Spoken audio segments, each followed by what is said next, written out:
देशातील सर्वोच्च झेड सुरक्षा व्यवस्थेलाही चकवा देणारी एक अत्यंत खळबळजनक आणि धक्कादायक बातमी समोर आली आहे, ज्याने संपूर्ण देशातील सुरक्षा यंत्रणा हादरून सोडल्या आहेत. राष्ट्रीय स्वयंसेवक संघाचे म्हणजेच RSSचे सरसंघचालक मोहन भागवत ज्या ट्रेनने प्रवास करत होते, त्या ट्रेनवर उत्तर प्रदेशातील हापूर रेल्वे स्टेशनजवळ अचानक भीषण दगडफेक करण्यात आली आहे. या दगडफेकीत ट्रेनच्या खिडकीची काच चक्काचूर झाली असून देशातील सर्वोच्च सुरक्षा व्यवस्था मानल्या जाणाऱ्या Z+ सुरक्षेच्या गराड्यात असलेल्या एवढ्या मोठ्या नेत्याच्या प्रवासादरम्यान हा हल्ला झाल्यामुळे संपूर्ण प्रशासनात एकच खळबळ उडाली आहे. नक्की तिथे काय घडलं? मोहन भागवत सध्या कशा परिस्थितीत आहे आणि त्यांची सुरक्षा व्यवस्था कशी असते? तर चला याबद्दल काही महत्त्वाच्या गोष्टी आपण जाणून घेऊयात आजच्या या व्हिडिओमध्ये. तर मित्रांनो, सरसंघचालक मोहन भागवत हे उत्थान एक्सप्रेसने प्रवास करत असताना हापूर स्टेशनजवळ काही अज्ञात समाजकंटकांनी त्यांच्या ट्रेनला लक्ष्य केलं. दगडफेक होताच रेल्वेमध्ये एकच गोंधळ उडाला आणि सुरक्षा रक्षकांनी तात्काळ पोझिशन घेतली.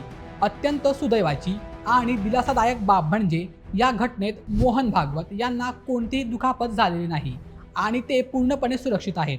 मात्र या घटनेनंतर रेल्वे सुरक्षा बल म्हणजेच RPF, GRP आणि स्थानिक पोलीस प्रशासनाची रात्रीची झोप उडाली आहे.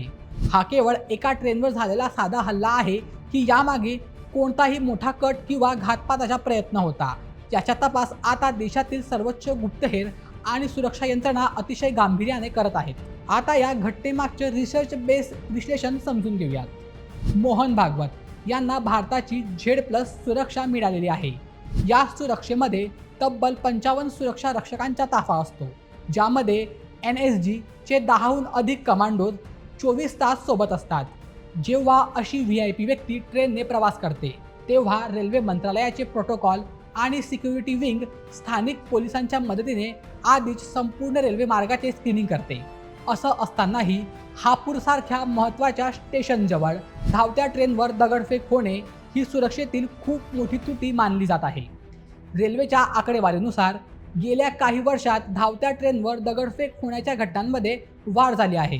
पण जेव्हा देशातील एका अतिमहत्त्वाच्या व्यक्तीच्या सुरक्षेत अशी चूक होते, तेव्हा ती राष्ट्रीय सुरक्षेची बाब बनते.